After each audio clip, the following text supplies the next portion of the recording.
ये model HPP 1102 है और इसको मैंने खोला हुआ है। इसका रिज़ल्ट पहले मैं वो चेक करवाता हूँ, इसके पहले मैं टेस्ट पेज देता हूँ।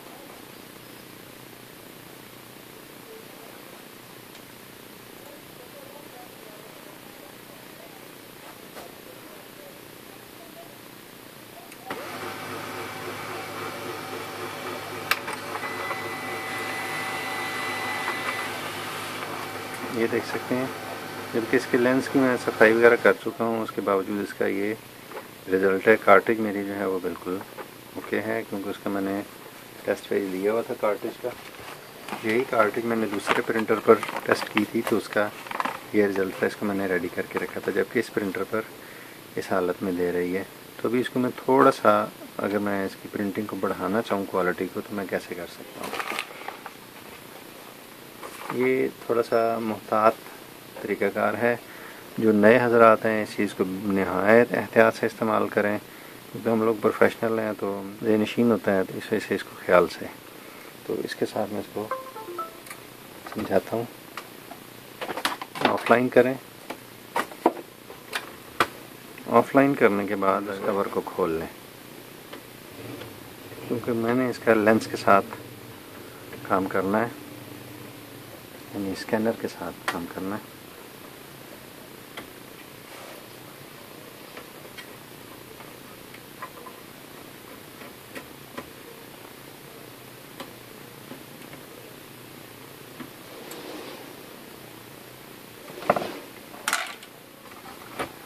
इसको कार्ट्रिज भी निकालनी है।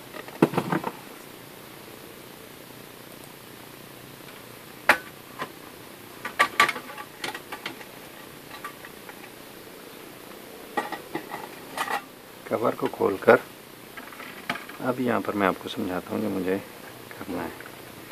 इसको लेंस को खोल के दिखाता हूँ नए हज़रात के लिए।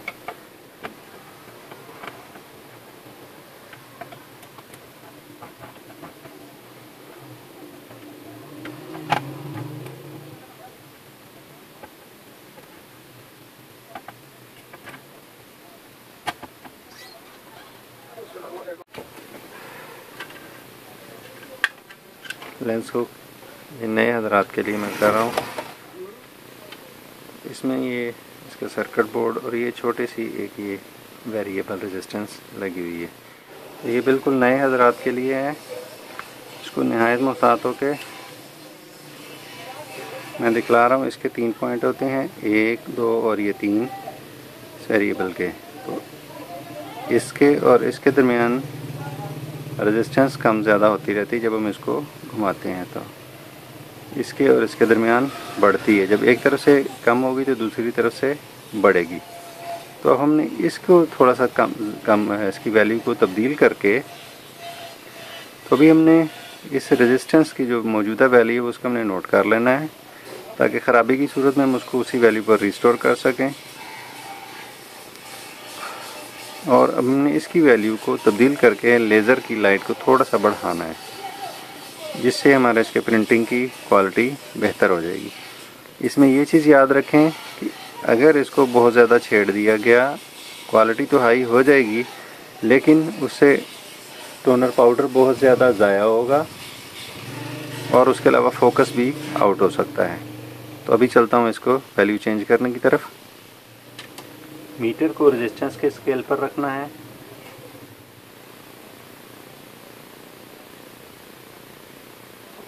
ये स्केल मैंने 2000 ओम पे किया, तो इसकी मौजूदा वैल्यू है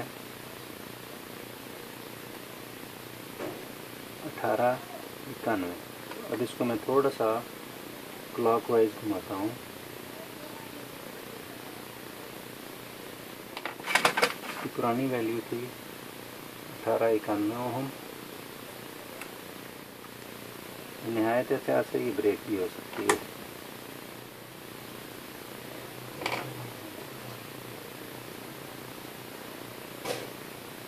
तो ये मैं तकरीबन जो वैल्यू चाहता था मैं करीब कर लिए। अब इसको मैं चेक करता हूँ मीटर को।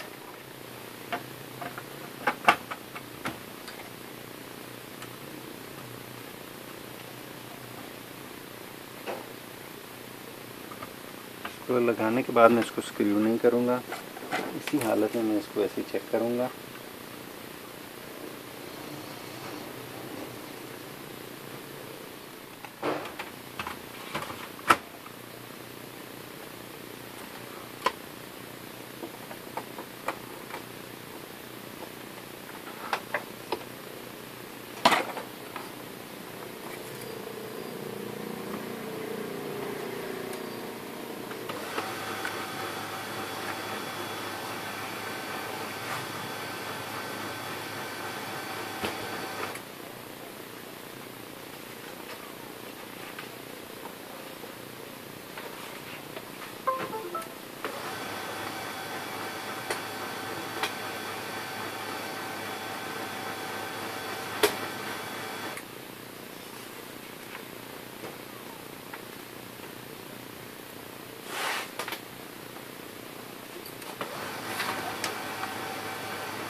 ये आप देख सकते हैं प्रिंटर की, ये इसका पुराना था जब इसकी वैल्यू हाई थी, और जब इसको मैंने थोड़ा सा ट्यून करके उसके वैल्यू को बढ़ाया तो उसके बाद ये इसका रिज़ल्ट है।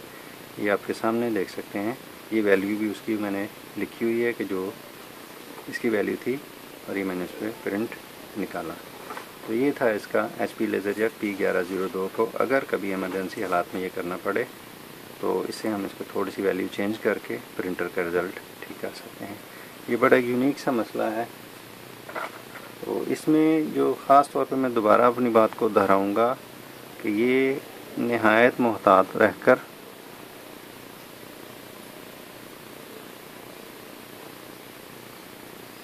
ये काम नहायत मोहतात रहकर करना है, और इसकी वैल्यू को जो नए हजरात हैं उन्होंने हमेशा नोट कर लेना है, और नहायत मामूली सी उस वैल्यू को कम करना है।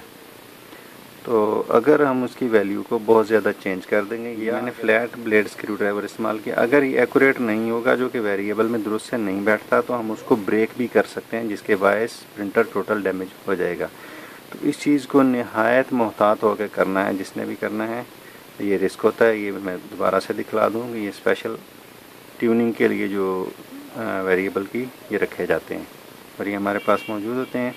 तो ये इसको काम को नहायत मोहतात होकर करना है। मैं दोबारा से दोहरा रहा हूँ कि इसमें रिस्क होता है कि प्रिंटर की आप लेज़र असेंबली को डैमेज कर लें, या उस कम से कम उस वेरिएबल को डैमेज कर लें जिसके बायस आपका प्रिंटर काम करना छोड़ दें।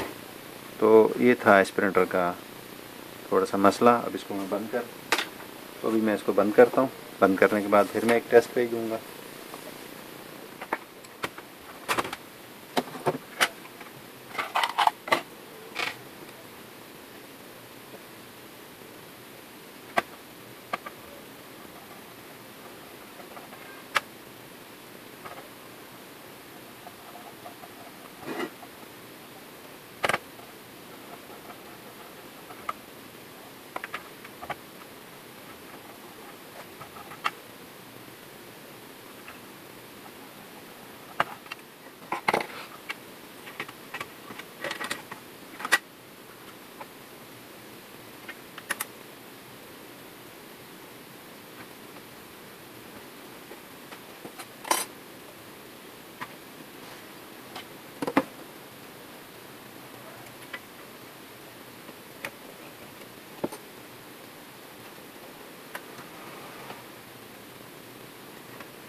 प्रिंटर को बंद करने के बाद अभी मैं इसका दोबारा से टेस्ट पेज लूँगा।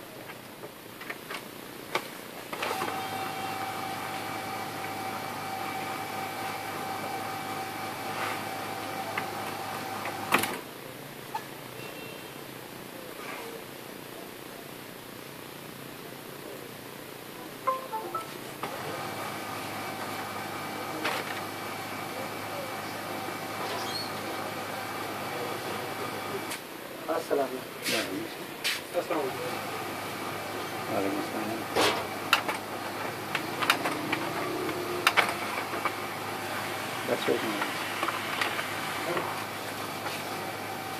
ये इसका आप देख सकते हैं, ये इसका पहला रिज़ल्ट था और ये इस प्रिंटर को ओके करने के बाद इसका दूसरा रिज़ल्ट है। बाकी इसका जो मसला था वो मैं क्लियर कर चुका हूँ और ये प्रिंटर फाइनल हो चुका है। तो इस प्रिंटर से मतलब ये याद रखिएगा कि ये जो मैंने मसला इसमें बयान किया है, जो इसकी वेरिएबल की जो ट्यूनिंग का है, वो उन मॉडल्स पर अप्लाई होगा जिनमें कि सिंगल वेरिएबल लगी होती है। अगर एक से ज़ायद वेरिएबल लगी है तो उसके लिए कभी भी उसको मत छेड़ें। उस सूरत में आपका प्रिंटिंग के जो ये अलाइनमेंट है ये सारी गलत हो जाएगी। कभी इस तरह से बारीक हो जाएगा, इस तरह से मोटा हो जाएगा, या लफ्ज़ फैलना शुरू हो जाएंगे, तो इसमें ये मसाइल बन सकते हैं। तो इसमें ये नहायत मोहतात रहने की ज़रूरत है।